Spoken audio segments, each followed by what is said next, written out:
unexplainable. Never need a match. It's unexplainable. It's unconditional. It's unforgettable. Unstoppable. So intentional. It's so invitable. Indescribable. Hello, and welcome to His and Her Perspective. Here at His and Her Perspective, we find common ground to harmonize relationships, and we do it by having conversations like we're having today. And today's conversation is going to be a little spicy, right? We are talking about today's sex. Are you turned on or are you turned off? This is going to be spicy, brother. What you think? Yeah, this is everybody's favorite topic, right? It is. And I'm feeling a little some kind of way about my mic in the way right here. Was that what that is? You got a new mic? Yes, this was my gift. All right. This sucker is huge. Look how big this thing is. Yeah, but it looks real state of the art though. It is. It's the top of the line for podcasters. The Hashitaki. It's called a Blue Yeti. A Blue Yeti. All right. Yeah, but I don't like how it's doing. We talking about sex. Well, I mean, I thought you did it on purpose, but maybe not. It's a part of the props, huh? Yeah. I purposely left my mic out today.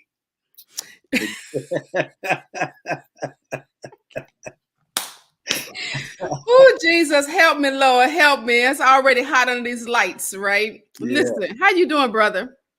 I'm good. I won't complain about anything. How about yourself? I am doing fine. I'm a little sleepy, a little tired, a little running around like a chicken with my head cut off, but I'm well. Me too. That's why I got some high test fuel here today, so I can give me a little extra go. Okay. All right. So listen, let's see who tapped in. I can't talk. Tapped into us. We got Pete Angela. Hey, how you doing, girl? Hey, it's Gerald over there with you. How you doing? It's Brother Yardley from Brunswick, always in the place. At the bakery. At the bakery. My lovely wife. Hey, Desi. How you doing? Aaron Miller saying polygamy is about to make a comeback and the devil is a lie. Lie. If you want to go to Massachusetts, you got 2 cities to pick. Go there. Yeah. Arlene Collins, Team Wilson. Arlene, and that's Mr. and Mrs. Eric and Arlene Collins. Wilson. Hello, Mr. and Mrs. Collins. Mr. and Mrs. Wilson, my apologies. And Sierra Nevada. What's up, sis? How you doing? What's up? Hey, sister. How you doing? Look, we go over here. Let's get it on. He over here singing now. We got Karen Clapton Holloway. Hello from Team Holloway. Hello, Team Holloway. How y'all doing in the place? All right, now we got family in the joint up in here. Yeah, we got a full house. Full house. We gonna get this cracking. We got a lot of things to say. I know I got a lot of things to say. What you got? You got a lot of things to say? Let's just see what the flow is. Let's just go with it. It's gonna be good. It's gonna be good. Listen, as always, let's go into how we run things over here. Let me get that back down. I have to go back to the banners. Comments, take her off. Okay. Banners. So we always talk about, because we think that it's very important for us to talk about couples that are winning. We see couples that are failing all the time. We have failures after failures or lessons after lessons, however you would like to take it. But we want to highlight those couples that are winning. So we do that every single week. If you want to be highlighted as a couple that's winning, you've been together for 5, 10, 20, 50, 30 years, however many, right? I done went backwards a little bit for it, whatever. But let us know. And we will highlight you and yours too, right? So let's get this on. Share the screen over at Facebook. Facebook. There we go. Facebook. Let me get the person up, y'all. Let me get my business down. Everybody in my business. No, I'm just kidding. Things popping up. Where's the picture go? Oh man. Okay, there we go. There we go. There we go. All right, go ahead. Mr. and Mrs. Eric and Arlene Collins. Now, I met this couple a few years ago at one of my black belt speaker trainings, Nice. and I like to label them my purpose-filled couple. And what I like about them, they have an amazing energy about them. So what's unique about them, especially in today's times with the way that engagements drag on, couples are together for years and years, and sometimes 5-10 years before they ever even get married. Well, they were together for 6 months and got engaged at the 6-month mark and married at the 12-month mark. Wow, nice. Yeah, and they just celebrated their second anniversary. Very nice. They look like they're in love. Yeah, I mean, when you're talking about just energy and just a bright spot on the canvas that we refer to as love and marriage and relationships, they are it, man. I love watching them. They actually have a show that they do I think it's, correct me if I'm wrong, Arlene, is every Thursday. Thursday nights at 8 p.m. Central, 9 p.m. Eastern, and it's called Insulating Your Relationship. Oh, I love that. Yeah, insulating your relationship, communication, doing it God's way. Nice. Yeah. See, I tell you, they winning. They are showing people that they're winning and they're giving it back. I made a mistake. My wife just corrected me. I said Mr. and Mrs. Wilson, Mr. and Mrs. Collins. It's Mr. and Mrs. Wilson. Collins is her maiden name. It's Eric and Arlene Wilson. My apologies. Okay. Hello, Mr. and Mrs. Wilson. We salute you for winning. Yeah. Love it. That is beautiful. They make black love look cool, man. They make it look good. They do make it look good again. Thank you so much for sharing that. All right now. Okay, now let's move on. Man, couples are winning. We got the thing. I don't have nothing in the news because it's too much happening. I could talk about what's really in the news on the relationship side, but it didn't got dragged through the ringer all week long. Go ahead. What is it? What you talking about? You know about Derek Jackson and his wife. What happened with Derek Jackson? Let me tell you. Everybody talking about her bonnet. Everybody talking about how he done ran her through and talked about all this stuff. But you know, so what had happened is the guru, who we keep talking about when we on these shows, that KS man, we don't say their names. I wasn't supposed to say his DJ's name. DJ, KS, and some other them initial people. They gurus, and they got a lot of following. They got a big following. People follow them, and they're just, talking about one sex or the other, dogging one sex or the other, and giving all this stuff, But he got caught cheating several times, as of really recently, within the last 6 months. Well, now that's interesting because there are a lot of people in this space that feels like that should be an entitlement. Multiple women, that should be an entitlement. And maybe this is why Aaron Miller and even Yarley say that polygamy might be making some sort of come up or come back. I don't know. I don't see it happening. I think, don't either. I think it's going to be a mess if it ever gets to that point. I mean, I guess it kind of on the low, in a very sloppy way, it's already here because people are sharing. Yeah. But I don't think it'll be done in any type of constructive way where we benefit from it as a collective. I think some people as individuals may get a little bit more sexual fulfillment or whatever, but as far as anything that we can build on, I don't see it.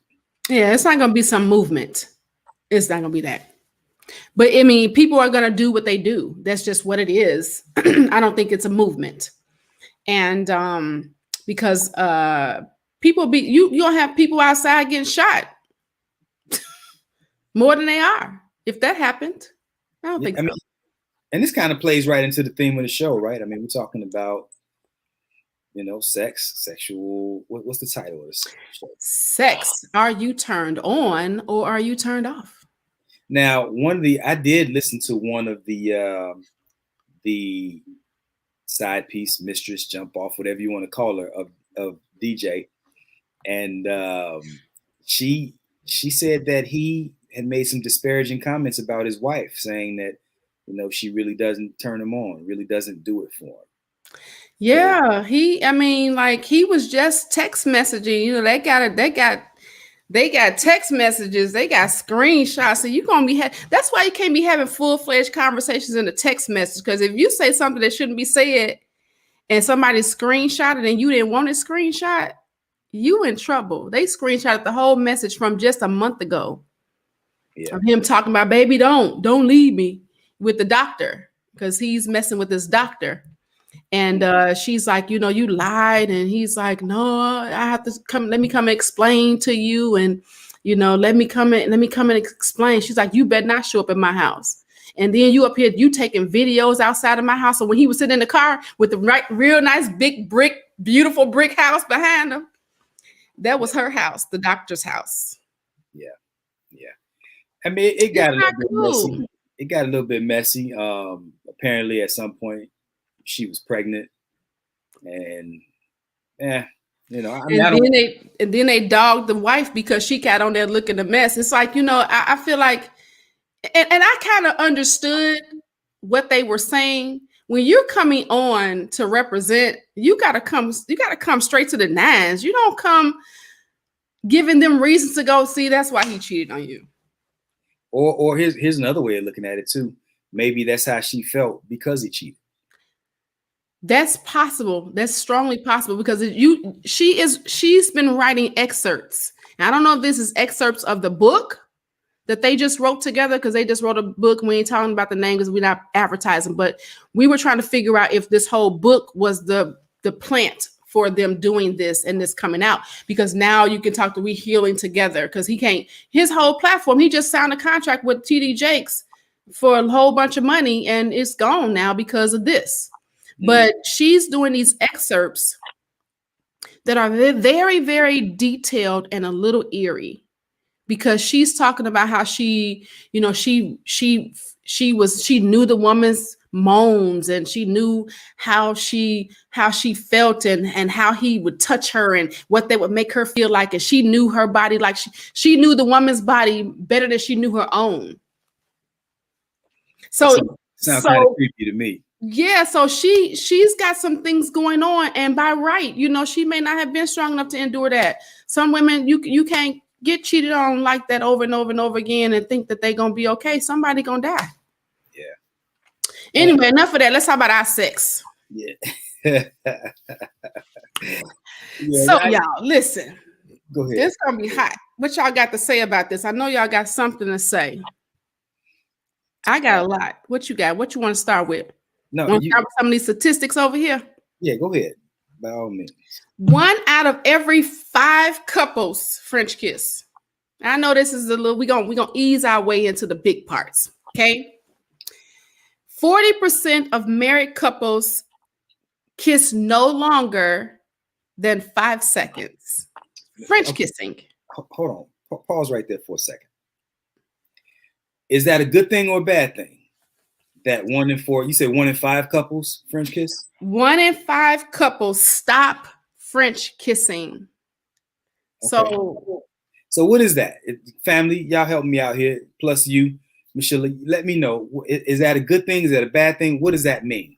That's a bad thing, because French kissing is a good thing. It helps. It brings the arousal. It does something to your body when your tongue is all down your throat. Look at you. All right. I don't want nobody tongue in my throat. You don't want Desi tongue in your throat. Not in my throat. Nah, not in my throat. Nah. You got a tongue kiss. You when you get. I don't mind a little tongue now. I'm not saying that I don't want no tongue. I'm not saying that.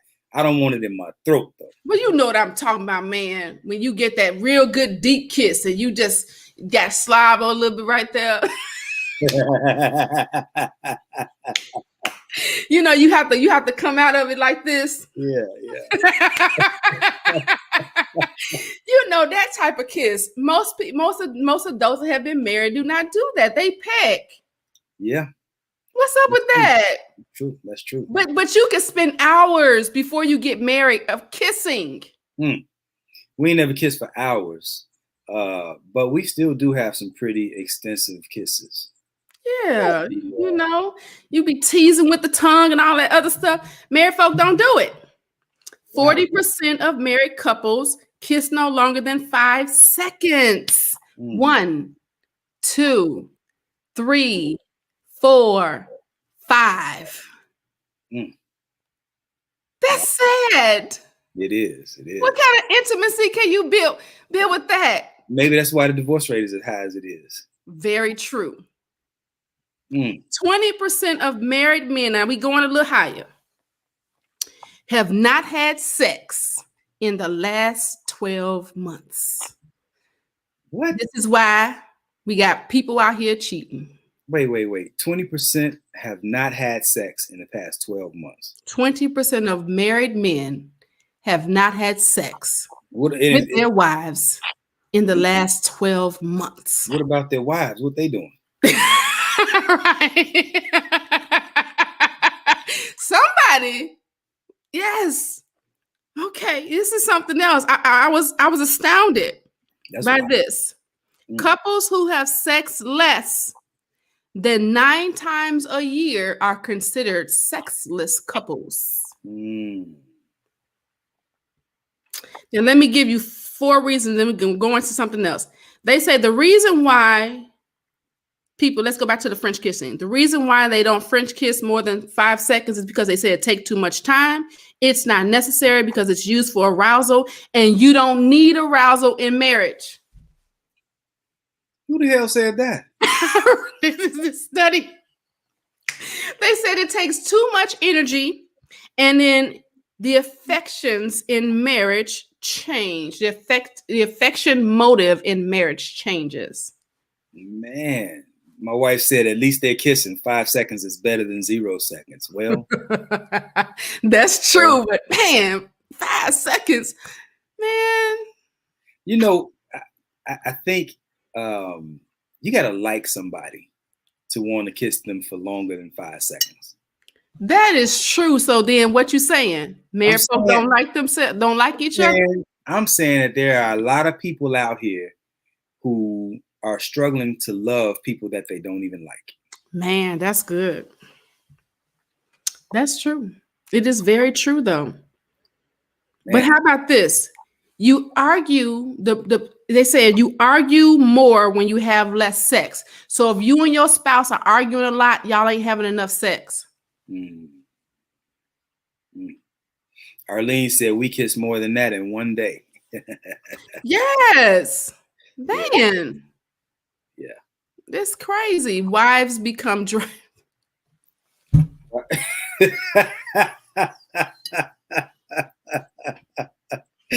My man, y'all to come through. He's always. This never fails, and I always fall into the door.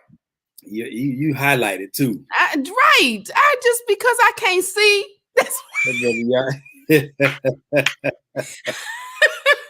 I be looking, trying to see. My glasses don't go that far. Man, your wife said that y'all do too. That's what I'm talking about. I got to be able to kiss. I don't want no pecking. I want to sit. I want slobbing. You know, the coming away like that, kissing. Don't kiss me with no peck. His first lady says, I agree with that. Sex can even aid in healing after an argument. That's something that you talk about. Go ahead. I do. I tell my clients, I used to tell my son when he first got married, this is what you do. Remember this. When you argue, go have sex. Close the door. Because what it does is it confuses the heck out the enemy. He done just got you barking at each other. And then you go have sex. He go, wait. What happened? I thought I had him. I thought I broke him up. I thought I made him have discord. Now they're coming together as one. You got to. If you argue, go have sex. You have a good time, go have sex. You celebrate, go have sex. You got a funeral, go have sex. Just have sex. Lots of it. Depending on what you're arguing about, huh? You don't need see. If the argument is bad enough, ooh, I don't know, man. Like, for instance, if it's been 12 months since we had sex, man, Oh goodness. that's the problem. Yeah, that's crazy. They say that the more sex you had before the marriage, the lower the quality of sex after marriage. What y'all think? Now, y'all chime in on some of these things, on some of these statistics. Let me know what y'all think. Let us know what y'all think. P. Angela says, we kiss longer than 5 seconds during sex, but we have about a 3-second banger before we get out of the car. Yeah, there you go. That's what's up. That's hot. All right. Well, maybe Aaron says, well, maybe they're going to rush to go somewhere or do something. You mean where they can't kiss? You're only talking about people got bad breath. Let's see here. What else we got over here? Aaron says, don't ask for monogamy if you're unable to fulfill partner sexual needs. Now let's talk about that. Because that is so true. I saw you just sent me that post. Let me bring that up. Okay. Let me bring that up because that was really good. Hold on, let me share my screen again.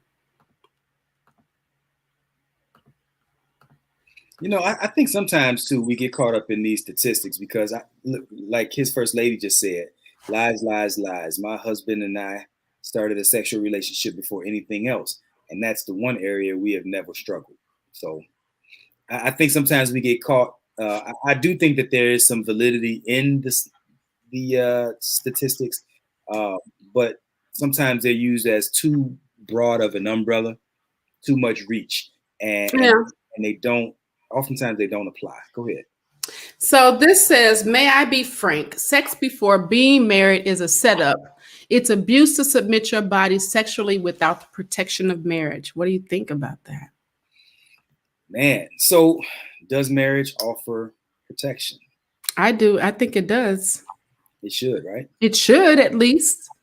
Not all the time, because I've been in my position where it could have cost me my life had the Lord's grace not been upon my life, that my marriage could have killed me. But it's supposed to offer you a sanctuary. Yeah, it should.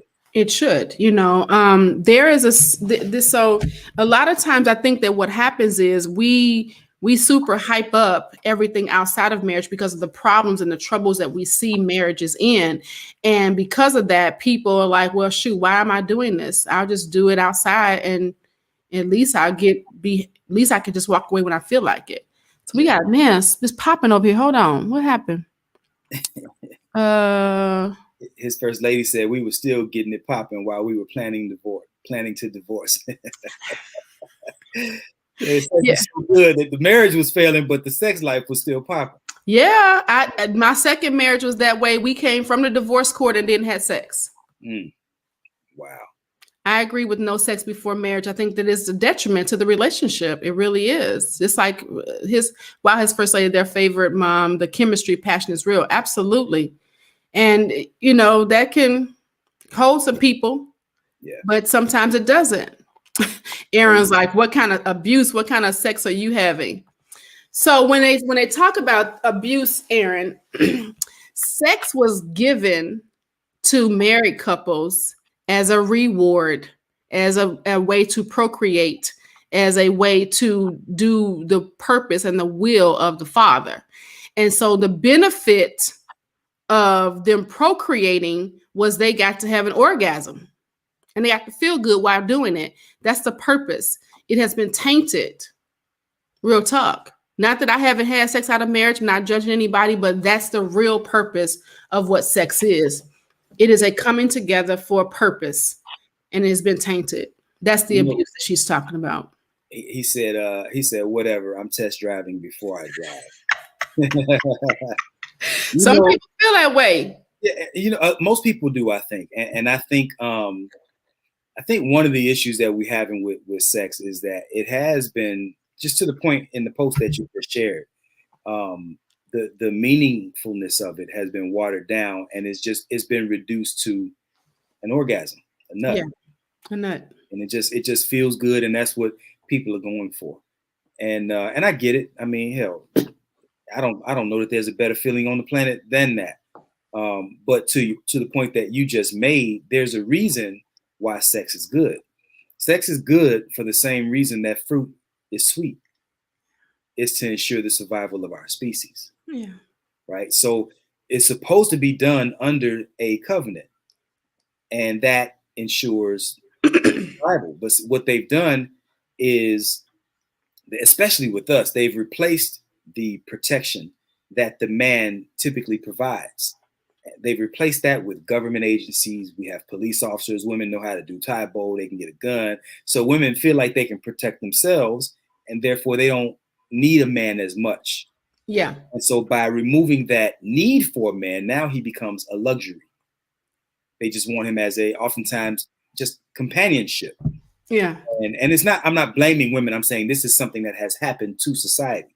And so by removing that hedge of protection that a man would normally provide, and thus making him a luxury or now we can just do whatever we want to do because it feels good. And when we're done, we just send him on his way, get another one. Or men, same way in reverse. You're not responsible for her anymore. Yeah. So we can just go from one to the next one and so on. But this is the disintegration of society. And it was done on purpose. Speaking of which, now I'm going to shift a little bit. It's on the same road, so y'all going to have to really listen to me, okay? I'm about to drop a nugget real heavy, okay? This is a revelation I got this morning listening to some podcasts. And this has something to do with the sex and why we really need to be very careful, because sex is powerful. It is a tool that is being used against us, and it is killing our race of people. Okay. So the quote that I heard says, faith happens for the simple-minded because they don't overthink. This is the revelation I got when I listened to that. How do you create a people that overthinks? You create a school system and a religious system that conflicts. It causes confusion, doubt, and overthinking, hence why many of the billionaires are not higher educated. Faith does not work in double-mindedness. It only works in being single-minded, minded, which why we were told multitasking was good, then it wasn't. And who are the most educated in our community? Black women. In order to help really break down the family, go after the one that is known to have the faith, hence why most churches are filled with women. The woman shall have enmity between her seed, her faith, or her favor, and the seed of the enemy.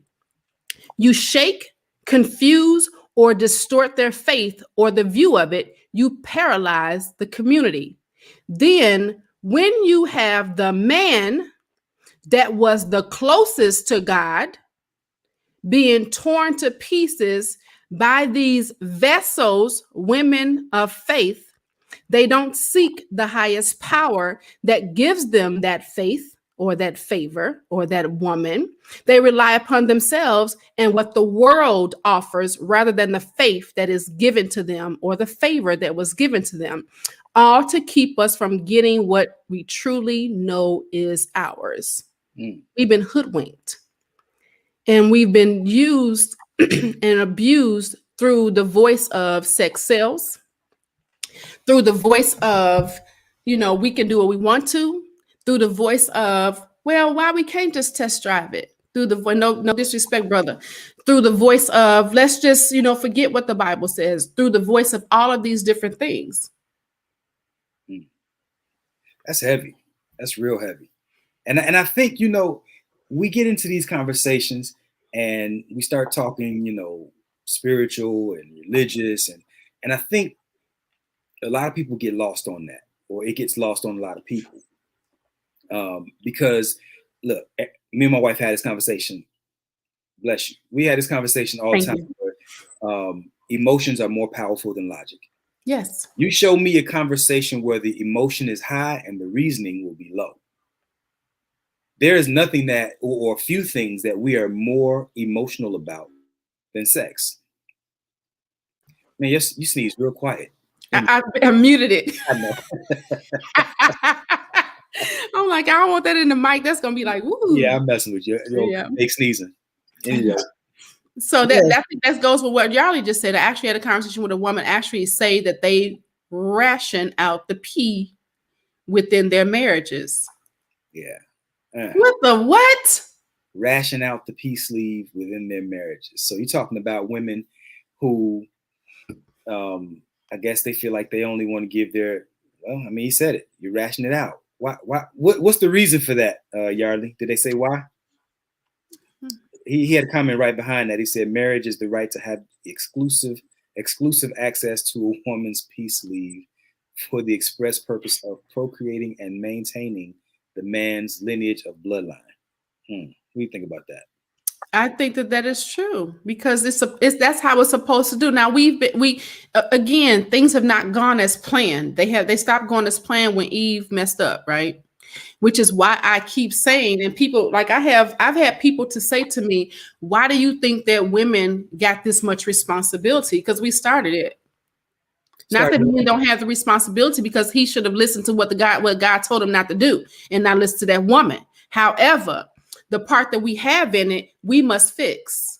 And that is becoming that means that we don't get to rule, because that's what was happening. When she gave of the fruit, she was ruling her husband, telling him to do something that God told him not to do. So what we have to do is reverse that. If you have a darkness, you're going to have light. If you have good, you're going to have bad. You have up, you got down. You have to always have a polarity of certain things, of everything, right? So because you have the polarity of Adam doing something he was told not to do, Eve convincing and persuading him to do something, you now have to have the polarity of that. We don't, because she was being a boss chick back in 2000, 4,000, how many years ago?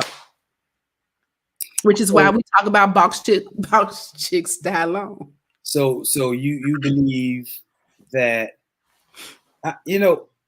first of all, you got way too many. You have so many people that don't subscribe to the biblical narrative of things, right? And in this instance, I don't know. I mean, they're just bringing it back to the Bible for a second. I mean, are we blaming Eve? I blame her for her part. And see, and that's where I don't know. I don't want to, because some people say, well, no, he didn't give Eve the instructions. He didn't give Eve the instructions. He gave. But yes, he did, because in the word it says he told them. Right, but if again I thought the word was with Adam. But she was within him.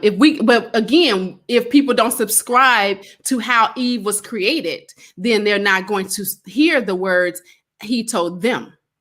Okay. Because if she came out of him, then what came out of him came with her. But so that means he told them. But she still needed his compliance, right? He did. She did. So then you can't blame her any more than you blame him. I mean, so if he had to come, in other words, you can try to come to me and my wife can come to me and say, hey, let's go rob a bank. And she needs my compliance for it to be a we rob the bank. She can go by herself and I can be like, look, God, you can go get her. She did that. Right. But you can't. But if you don't tell. But I'm saying you can't at that time, if I go along with her, unless I'm just, look, if you made me first, and that means I'm supposed to be the head or whatever, right? Then you can't then blame the weaker vessel for what you convinced the stronger vessel to do. But hold on. If your wife robbed a bank and you didn't pick up the call and make 911 one of them, then you become an accomplice and a fugitive holder. I didn't just not call. I went with her.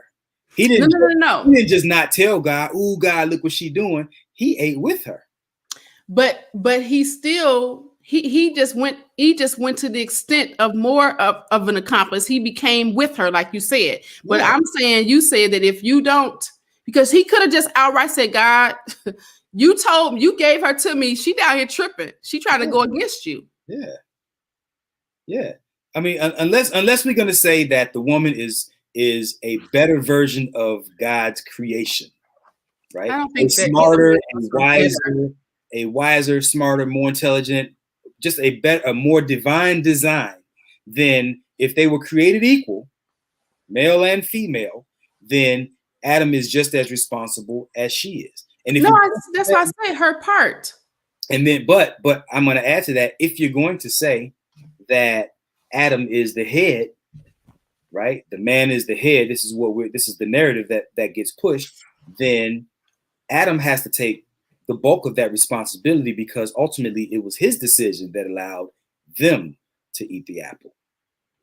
Yeah, but then that's why it's okay. So it's kind of like if the wife is not being cooperative and the husband has a purpose, but they're together as one, and she's going this way, he's saying, no, baby, we got to go this way. What's happening? There's still discord. And right. As long as there's discord, either, I mean, is he going to, the Bible don't say divorce her if she ain't within your purpose. He's the covering though, right?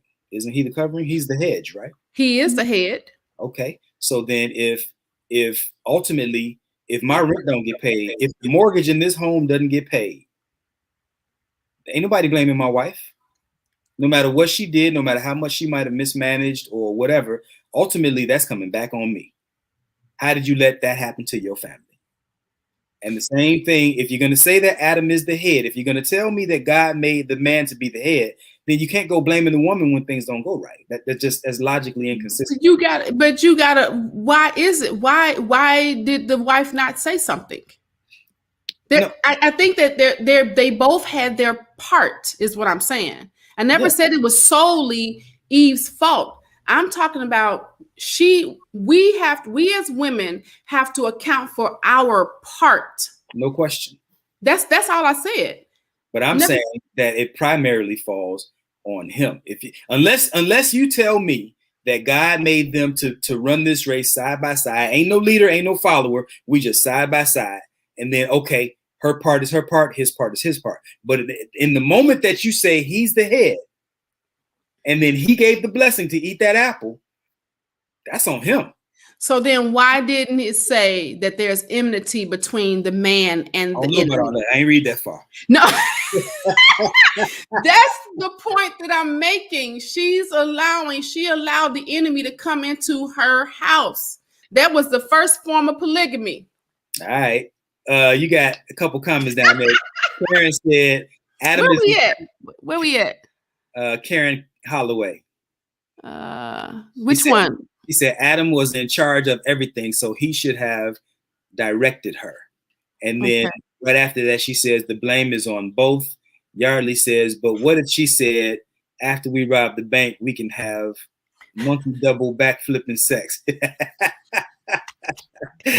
Karen said Adam didn't direct her another way. He was there when she ate, and then he ate as well. And then they both is in trouble. Both of them. I didn't say that it was all Adam's fault. I said, you think it's all his fault? I say he is primarily at fault. Look, I'm going by the Bible narrative that first of all, I don't fully subscribe to that notion, to that narrative. But since you brought it here to the Bible narrative, if you're going to tell me that the man is the head, that means she came to him and said, hey, bruh, this apple look good. It ain't what God said it was. We should do this thing. At that point, Adam, being the head, had the authority to say, hell no, or let me see what you're talking about. Right? But what he did was he succumbed. He did. He said, well, hell, let me see what you're talking about. Let me see what you're talking about. So in that moment, he gave blessing to disobeying God. Because, see, what y'all also don't know is what she saw when she ate the apple. The good and evil that she saw was the good and evil. Karen said, Coach Michelle said she blamed the woman more so than the man. That's my comment. Coach Michelle said she blamed. No, I don't blame the woman more. I said that was my first thing. I said she has her part. I don't blame either one of them more. I do. I don't. Because I feel like he told both of them when he was creating them. Who in charge? Who the head? Who lead? The man, the head. Done. But the man has been taken out of headship. Look, I was in the Navy for 20 years. Okay. United States Navy. And whenever our ship would pull into port, we got a captain, right? The captain doesn't drive the ship, but he is overall responsible for the ship, arriving safely, departing safely. Even though he's not driving the ship, he's not manning any of the controls. If that ship makes a mistake and it hits anything, it runs aground, or any type of damage happens to that ship, even though he's not physically doing anything, he is going to be blamed because he's in charge. You can't tell me that somebody's in charge, but then evenly distribute the blame. It doesn't work like that. If I'm in charge, then damn it, let me be in charge. Okay, let's go with that. And let's bring it back to our subject. So if the man is in charge ultimately, and he is the one to blame for the ship going down, and he got 10 women, he done married this woman, such like DS or DJ, whatever his name is. He over here, and he and she is, distraught because her husband is out there cheating. He's supposed to be the head. He's supposed to take care of the family. What's happening? Who's at fault for our communities being dismantled? Well, see, now, again, if you're going to go with, it depends on which narrative you subscribe to. Okay, I subscribe to a more balanced narrative personally. So, if you're going to subscribe to the Adam and Eve narrative, then if the man is in charge, then so goes the community, so goes the man, so goes the community, right? But I say that we have a cooperative effort that needs to be put forth, and we need to work. There's a dual responsibility. There's a shared responsibility in the maintenance of whatever we're experiencing. So, but I don't understand. Why can't it be shared? Whether it's the Adam and Eve, because you say it's still shared. Once you say that one is in charge over the other, then there is. Look, we only had one. The Bible says submit one to another. We had one captain on every ship that I was on. No, I don't think so. He said he told them they both at fault. They both got down to the nitty gritty. They both saw each other naked and said, "Ooh, that feel good. Touch me here." That's what happened. We had one captain. Look, this is the his and her perspective show. Who in charge?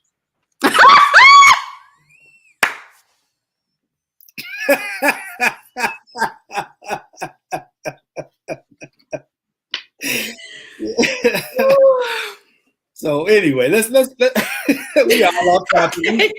We talked about the snake and the apple. It ain't got nothing to do with sex, do it? Yes, it do. It's all going down to it because the whole thing, the problem is that these issues that are happening within the marriage bed, or for those who ain't married, I don't subscribe to being having sex before marriage and those types of things. So if you're doing that, I don't judge you, but that ain't what my thing is. Okay, so the thing is that when it comes to certain things, then if you say that the man's supposed to be in charge, then make your wife comfortable enough to feel good about having sex.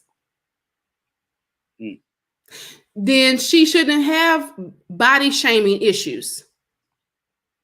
She shouldn't feel like, oh, I don't want to have sex because I didn't shave today. So I pushed him away because I didn't shave. I was running out the house too fast. But if he went down there and he saw hair, he gonna be like, never again. So I guess what I'm saying is, if it's about cooperation, then be cooperative one to another so that sex can be getting on. Yeah. It is a cooperative. You can't have sex without cooperation unless there's force. That's true. Right. So she has to do her part and maintain the attractiveness. He has to do his part and maintain the attractiveness. And attractiveness isn't just about the physical appearance, right? That's true. It's about maintaining that spark as well. So what am I doing to maintain the spark? I'm doing things that cultivate masculinity, right? I'm out, I'm working, I'm doing things that that allowed her to be attracted to me in the first place. Right. She's doing things that allowed me to be attracted to her in the first place. She's soft, she's feminine, she's still beautiful to me, she's still inspirational to me. I'm still confident, I'm still intelligent, I'm still assertive in her eyes. So these are things that we're both bringing to each other's lives, so that the other person, so that we see each other as a counterpart that says, man, I still like what I see in him or her. What happens oftentimes is that we get too comfortable.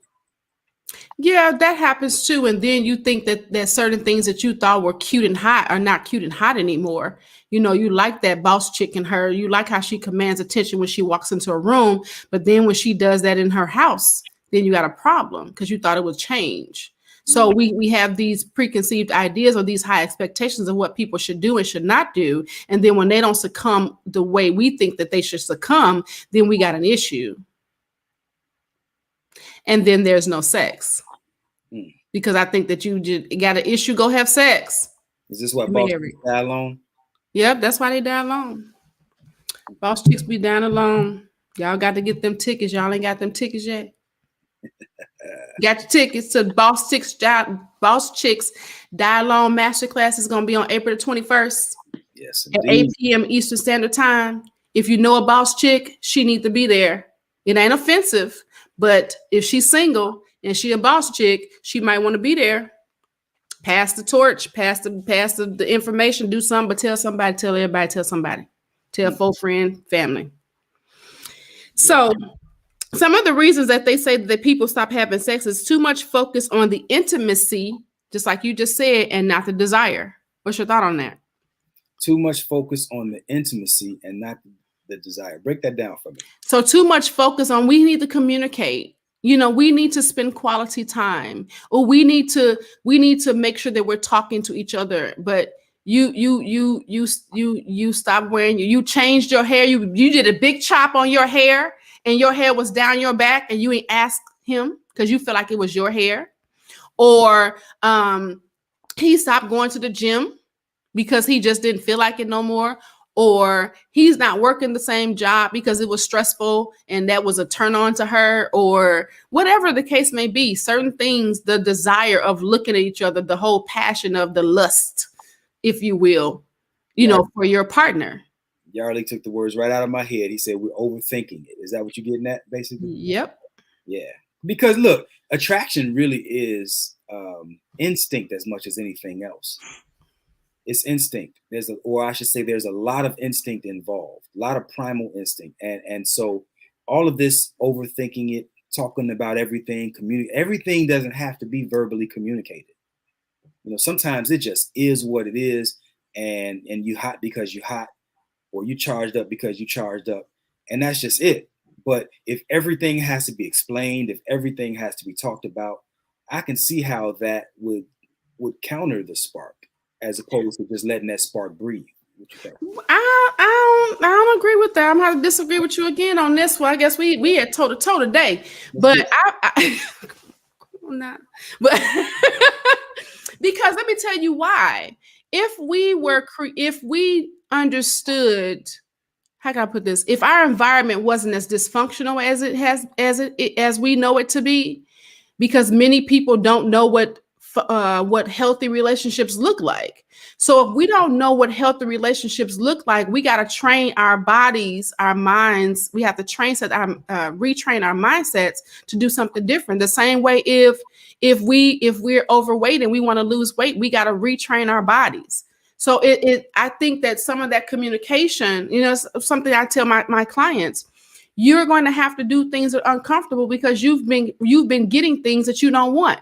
So if you're getting stuff that you don't want, then you want something different. You got to do some things you've never done before. And that may mean you have conversations that are just uncomfortable because they don't seem natural until they become until you create this environment, because sometimes you got to create something and that conversation needs to take place.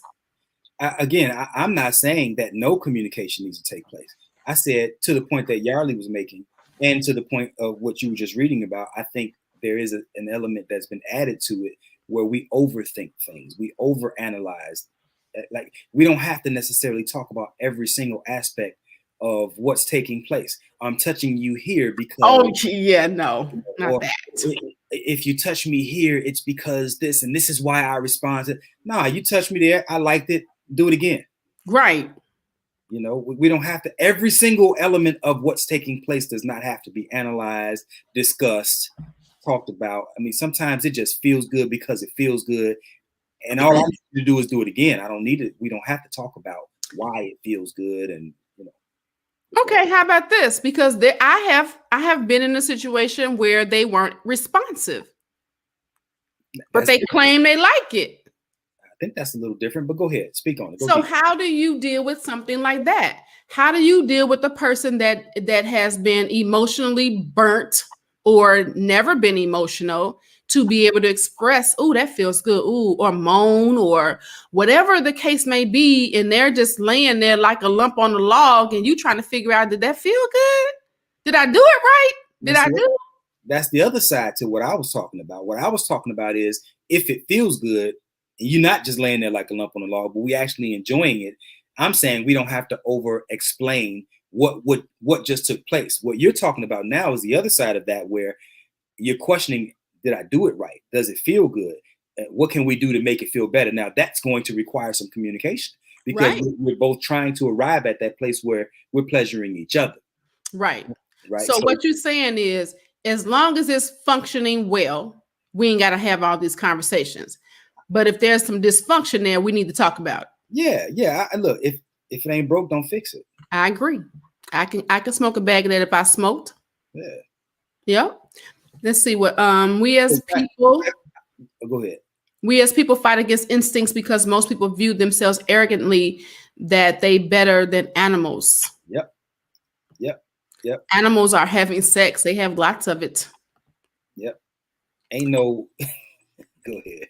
Yeah, but bro, just because you might be sexually attracted to somebody, and if you haven't had sex with him yet, that's not a guarantee of sexual compatibility. So that's why you shouldn't wait until marriage wedding night is the night to find out that you and that person are compared. You know what, Aaron? Let me say this. There is something that happens. I'm not sure if you've ever been married before. I'm not trying to judge. I really want you to hear me, though. There is something that happens. And I'll even tell you, you tell him why the benefits of that, because we talked about this before with the benefits of the comparison, things like that. But I want to say this. There is something that happens in the spirit world that I don't believe that if you're doing it the way that God wants you to do it, that you're going to have a problem. If it is, there's something in there that was not right. Something happened. But if it's on the ups through and through, you're gonna have a crazy night that night.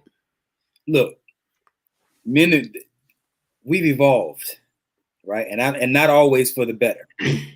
But as a species, you know, humankind, whatever you want to call us, things are where they are for whatever the reasons are, right? And so now, if she's not pleasurable or if he's not pleasurable, we can get a divorce. Whereas 150 years ago, that didn't matter. We was, you know, this is who you're married to, this is who you stand with, we're gonna rock out, right? So now we're at this place where a woman has the right to say, if she don't like what he's bringing, then she can bounce. If a man doesn't like what she's bringing, he can bounce, right? This is where we are, for better or for worse. This is what it is. So with that, I'm saying, how do you deal with that? If two parts. I say that there's a such thing as abusing it, because we're having sex, you know, within a week, and we don't even know if we're on the same page with regards to the direction that we want the relationship to go. Right. But then there's also a point of where we say, okay, our ideals align, our values align. This is who I want to spend the rest of my life with, right? So, and let's just say hypothetically that this takes place at the 6-month mark, and I'm asking you to marry me. We're officially engaged. Is that the time that we say, okay, you show me yours, I show you mine, so we can see, if everything aligns, or you know what I mean? Or how do you do that? Because to the point that Aaron made, there are people who, if they did wait until the wedding night, that they're going to throw the whole marriage away if the sex wasn't right. What do you think about that? I think that that's insane, because you take something that's less than 20% of your entire relationship and you determine if you're going to be with somebody that's kind, that's nice, that y'all compatible with, off of something that takes less than 20% of your entire life.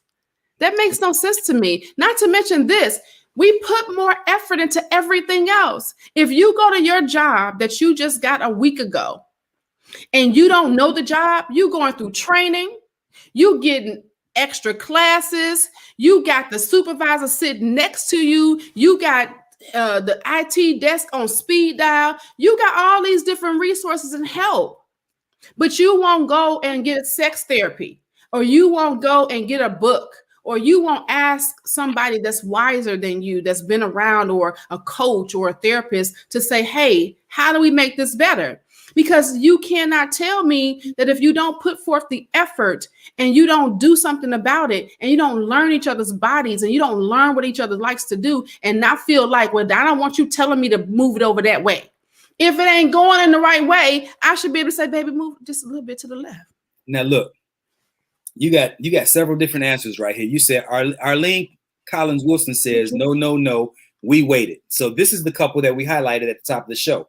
They met within 6 months, they were engaged, and at the 1 year mark, they were married. She's saying they waited until marriage, and it worked out beautifully for them.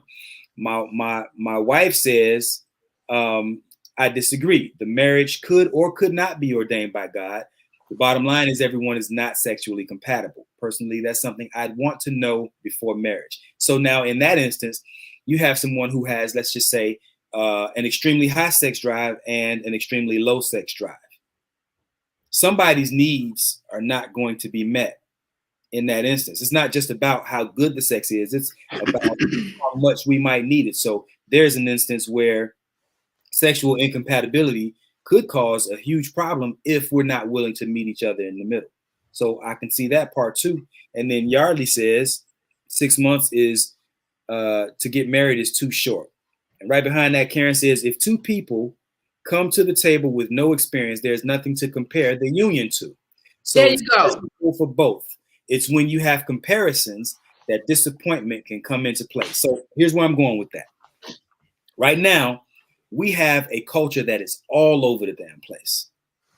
And so we got all of these different ideas. When you have what Arlene and her husband did is ideal, right? You know, because you've decided that this is who we're going to be with, and we're going to make it work. I think that's ideal. But the problem, though, I do too. We live in a society where if you were raised in Washington State, you have your set of values and ideals. If you were raised in Florida, you have a different set of ideals. New York, Texas, Alabama, wherever. And we're trying to bring all this together to make it work.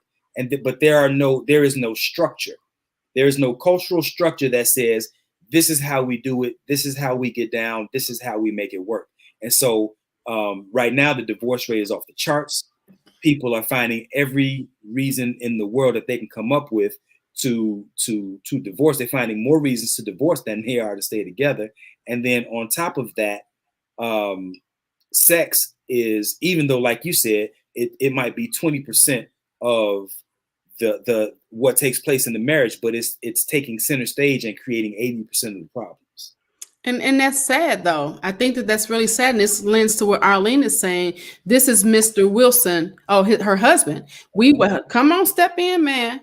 We waited 6 months to get married because we knew what we wanted. If we wanted 6 months, it would have lasted now for 6 years. If we waited 6 months, it would have lasted now for 6 years instead of waiting that long and toying with each other's hearts. We made it official. Longevity is not for the sexual relationship. Marriage is for all of the above: your heart, your mind, your soul, and your body. Very true. If you're making decisions on how good a person is in the bed, my God, what if they got paralyzed? What if impetus is how you say the word impotency happened? What if another illness happened 6 months into your marriage where you can't? What if a person now has cancer and you can't go pound on their body because now they're in chemotherapy?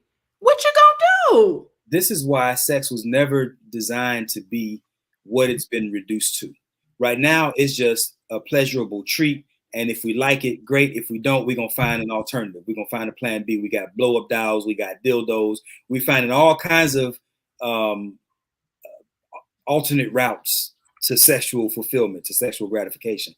But it was supposed to, I believe, to take place under a covenant, and you can make that about whatever religion you want to make it about. But I'm saying there's supposed to be something sacred about the union when a man and a woman come together, and that's supposed to preserve the union, rather than what has been watered down to. I think what has been watered down to, this idea that we can bounce in and out of relationships, I think that is a trick by those who look to disintegrate the society.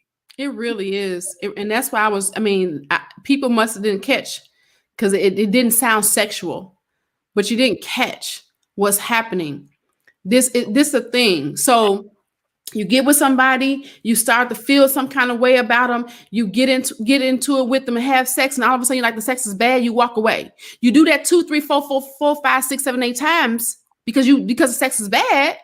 One, you need to look at yourself, because now it's too many denominators and you the one. Second thing is, now you've got all these different spirits and connections, soul ties that you got to get rid of, and you're trying to wonder why you walking around here schizophrenic. Then you're trying to figure out, it's just too much. And then you got a line of women or a line of men, because women do it too, that's hurt behind it. So what do you do with that? Yarley just made a comment. He said, or she becomes drier than the Sahara Desert. That's what we were laughing for. Now, so here's the thing now. Why is she that dry? Is she dry because she has a health complication, or is she dry because you're not lighting the fire? Come on. And I think a lot of times, because we see each other as so expendable these days, we don't look to resolve whatever the issue might be. We look to escape the issue. And so if she's dry, I'm not going to take ownership of it. I'm going to find somebody who's new and exciting, and they get wet because it's new and exciting. But 3 months from then, 6 months from then, if I never corrected the issue why my previous woman was drier than the Sahara Desert, then my new woman is going to be just as dry. Yep. And so on and so on and so on. Yeah. Like I tell my clients, I just told a client of mine last week, I said, if she doesn't feel like, because he's like, well, she doesn't really want to have sex. And I said, why?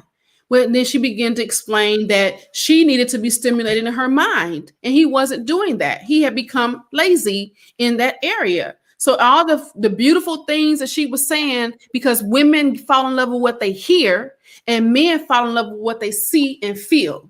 But because he stopped making her fall in love, because he ain't saying those beautiful things anymore, she's drying up like the Sahara Desert. And she like, I don't want to do it because no, it hurts. And he ain't stimulating me. So I said to him, this is what I want you to do. And it's going to sound robotic, kind of that thing where you said the whole, we shouldn't have to talk about certain things. I said, you need to stimulate her throughout the day. Send her little text messages, leave little notes in inconspicuous places that you didn't know that she had to go into that drawer and she going to see, what I'm about to do to you tonight. I'm going to put my tongue here and there. Do those things.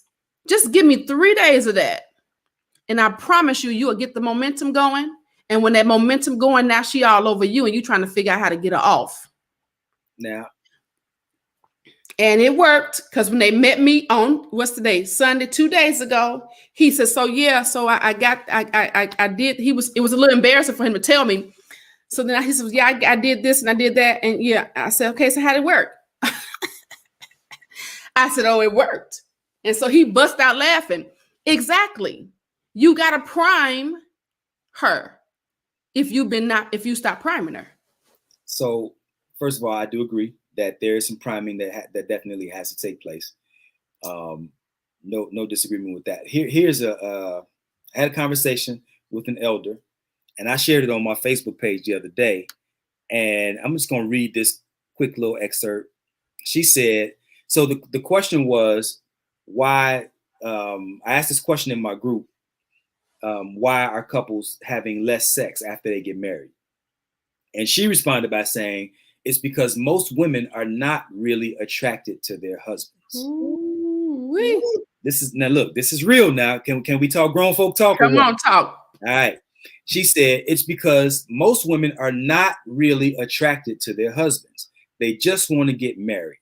It's almost always the women who stop wanting to have sex. Women are far more particular, and we just about all want the same small percentage of men sexually. It's feast or famine for men and famine for most. Long story short, many women are marrying for security, and they're marrying guys that they're not necessarily sexually attracted to.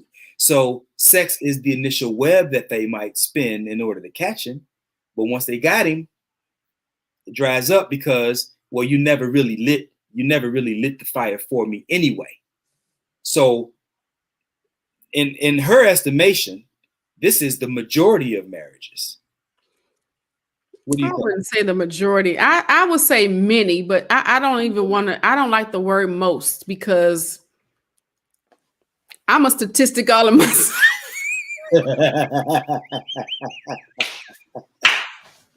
So I don't want to say most. Okay. I would say many women do that. They marry and they're not really attracted to their husband.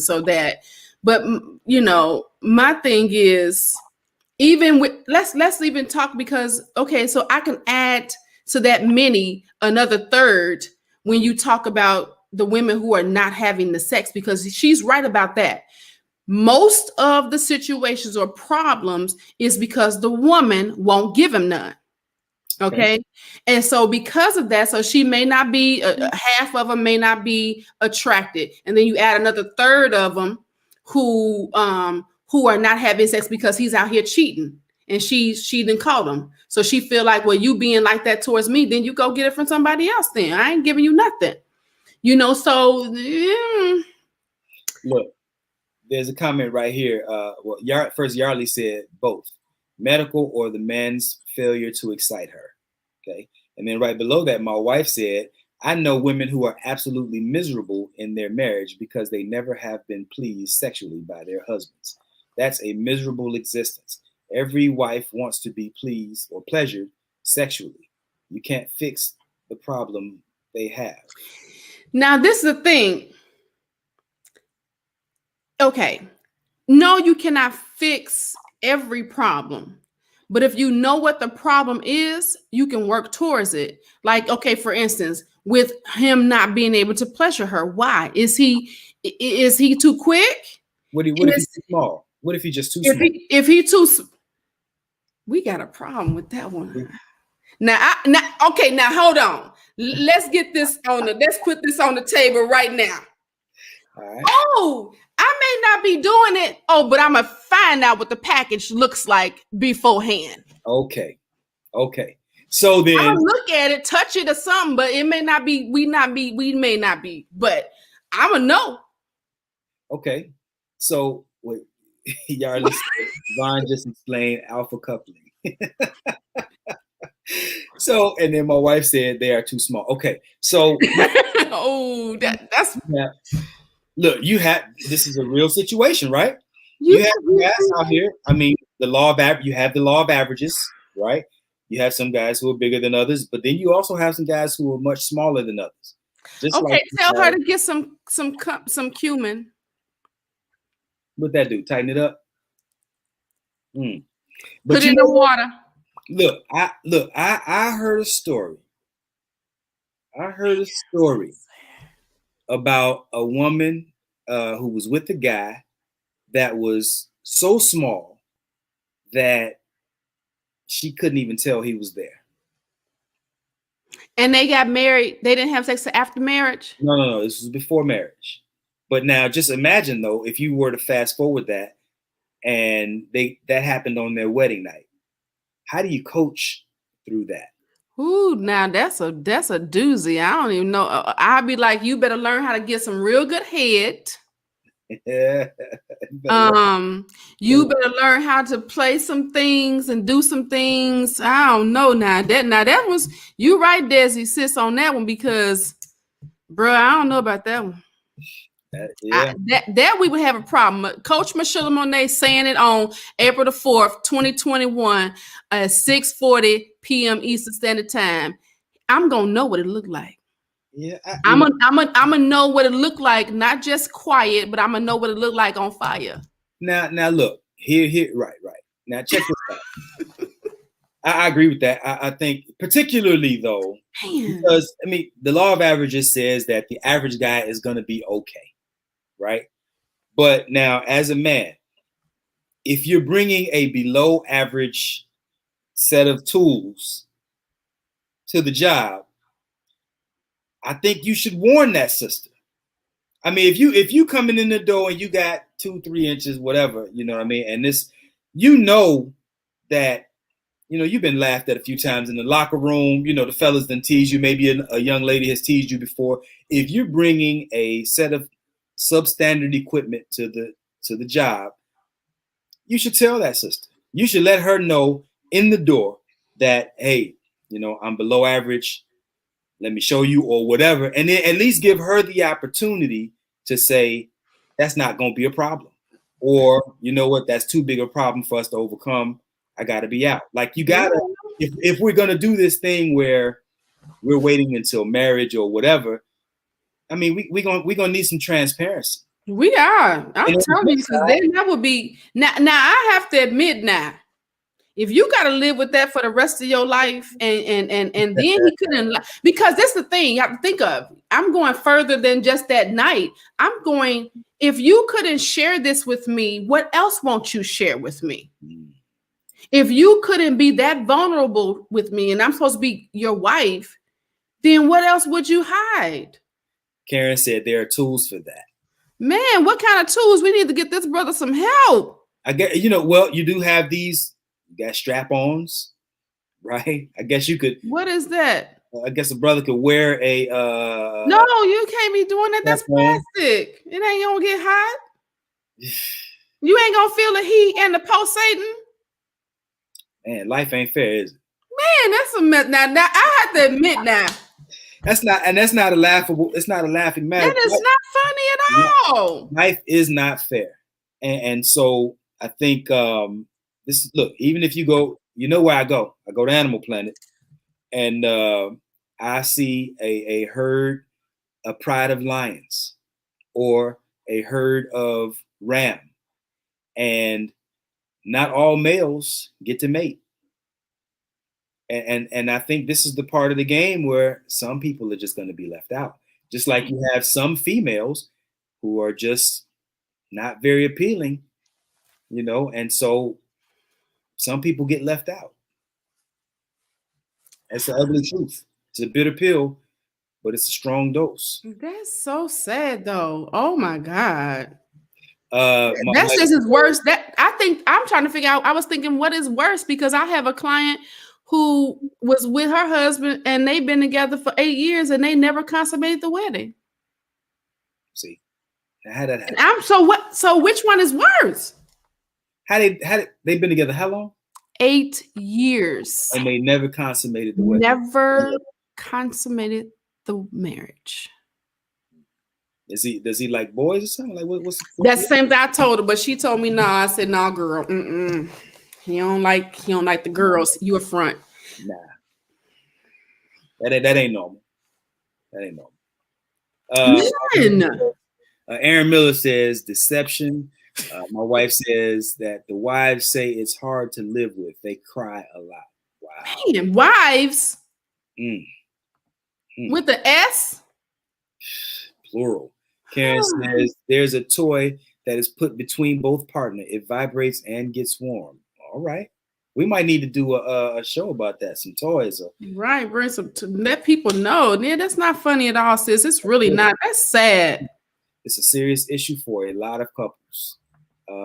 This is correct. Life is not fair. And and that I think that's what it comes down to really as much as anything else. We're living in the day of the 8th place trophy, where everybody thinks that they should get some sort of consolation prize. But the reality is it's not fair. And there are people who, I mean, you had to sit on the sideline. Man, everybody can't play. That's deep. So it's like, man. So then I don't even know. I would have to put them to therapy. I would have to tell them, you know what, I haven't got my therapy license quite yet. We're working on that. So I'm gonna have to put you with a therapist because I wouldn't be able to coach that. That's real. That's real. That is a situation for them, especially if they're already married. My wife says not one man with several wives, more than one marriage, but the issue is affecting both women. Oh, okay. Not one man with several wives, more than one marriage, but the issue is affecting both women in their marriages. No, that's what I meant. That's what I meant, Desi. I knew it was more than one. That's why I was saying more than one person, more than one couple. Yeah, so, I think that's what you meant. So one more. I got one more quick because I know we're going over on our time, but here's one last question. To the point that I just read in that post where you have, we don't know the percentage, but let's just say many women are marrying men that they are not attracted to. Okay. So we just agree and say many. So the well runs dry in that marriage, not because there's anything medically wrong, but because he just doesn't do it for her. She married him for security. Okay. So then if that's the case, should he be permitted to seek pleasure elsewhere? No, she better act like the security is hot and heavy for her. Like she about to lose that security. You get anxious. She ain't gonna do that. Foolishness. She ain't gonna do that. Okay, how about this? You married him for security, then you should give up what you're supposed to be giving up too. I think that's a bunch of crap. You don't get to marry him for his money, and he giving you his money. It ain't giving him a thrill to do that. So you need to get over it. This is where it is. So you got couples out here that they've produced children. If they don't have any children, if there are no children involved, and she don't want to be with him or whatever, I think that's grounds for divorce. Yeah. Right. But now children are involved in a lot of these marriages, 2-3 children, and even more, where all of a sudden she doesn't want to engage sexually anymore. So at that point, what should happen? Because ultimately, I think those are scenarios that the family should stay intact because the well-being of the children is paramount. That takes precedence over my individual satisfaction, particularly when the children are young, right? So we got 3, 4, 5-year-old children, 6, 8-year-old children. Should the wife permit the man with her blessing, hey, you know what? You don't do it for me. Never really did. However you want to phrase that. Should he be allowed to get gratification elsewhere? Or is he bound by the agreement because God said so or whatever? What do you think about that? I'm going to talk about the natural sense. I'm not even going to go to the spiritual side this time. The natural sense of if he would have to have somebody on rotation or have women on rotation where he's not consistently with one woman. Because if he is consistently with one woman, the risk is now that woman is going to get emotionally involved. He could fall in love with her, and then there's going to be a divorce anyway. So, but if he able to go and pay for it,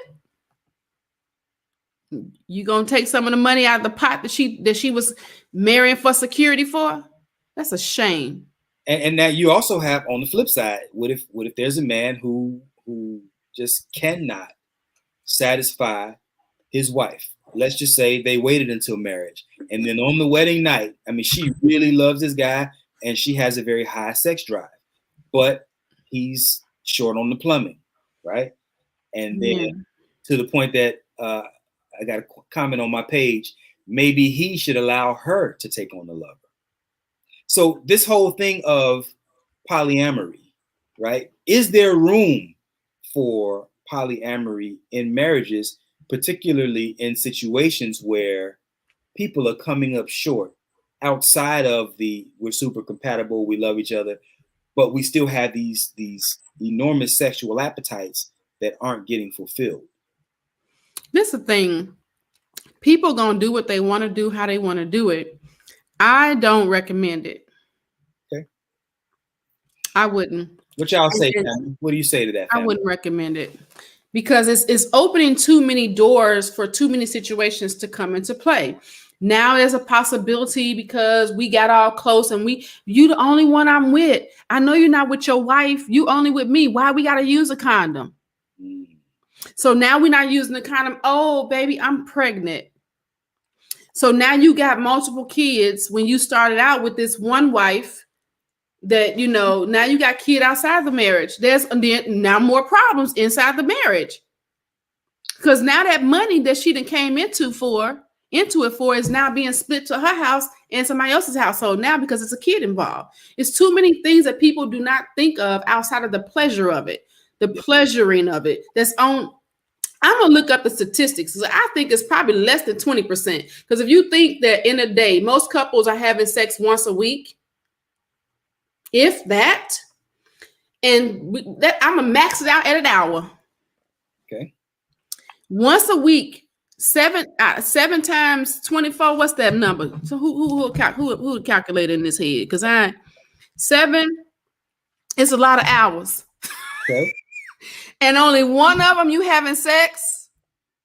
So you're making a lifelong decision off of that. And don't get me wrong, I'm not saying like the woman who with the man with the little penis. Man,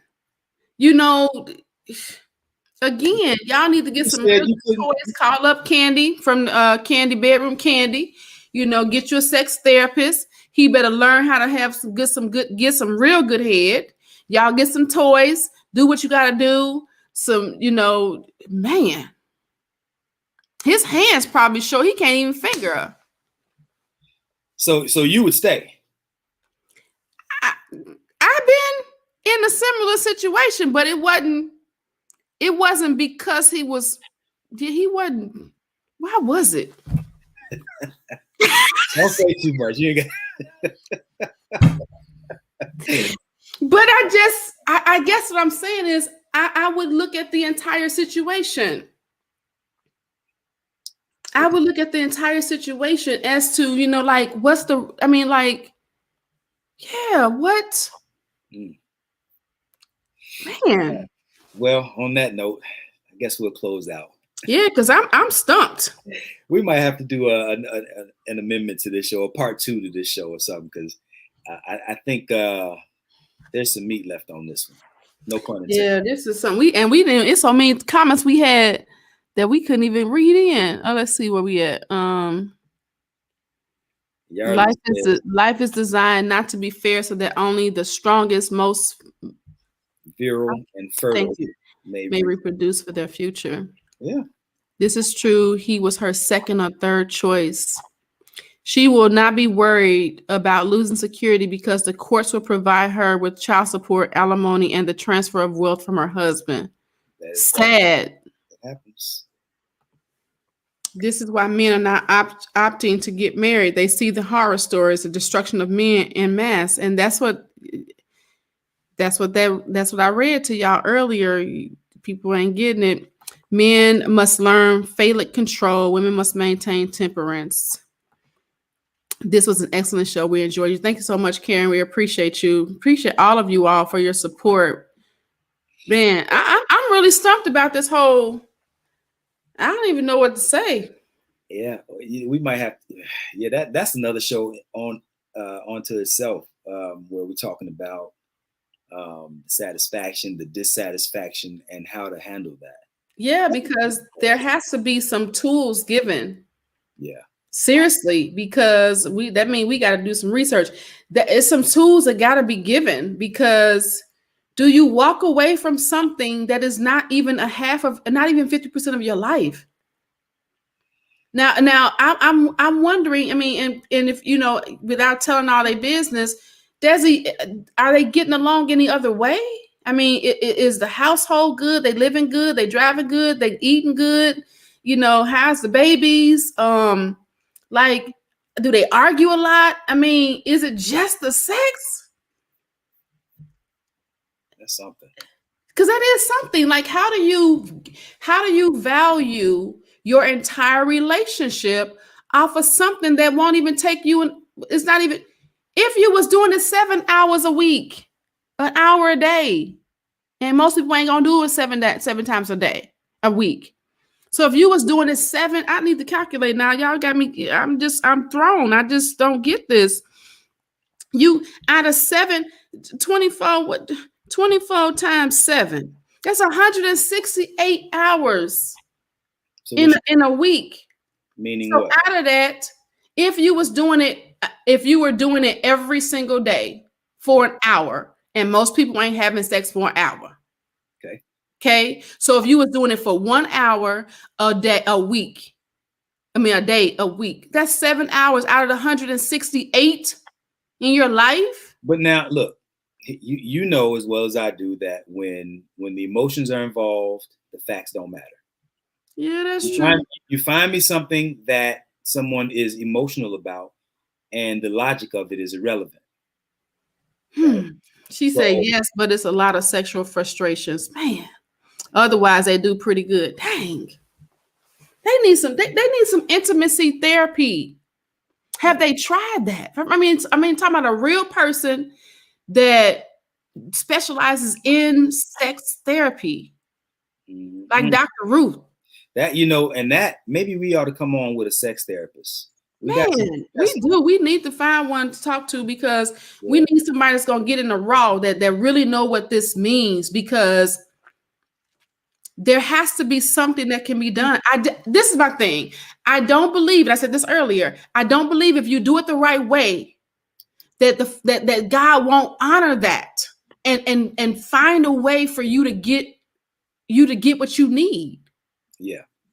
She said the husbands would be embarrassed, and that's not going to happen. See, that's the problem right there. That pride and that ego and go before a hearty fall. Now you're about to lose your woman because you. Yardley says it becomes about the sex. When one is dissatisfied, it becomes 100% of the problem. Marriage becomes a prison sentence. Man, that's sad. But I'm gonna tell you this: when I was doing all this research, even for the class that we have a class coming up April the 4th for you all.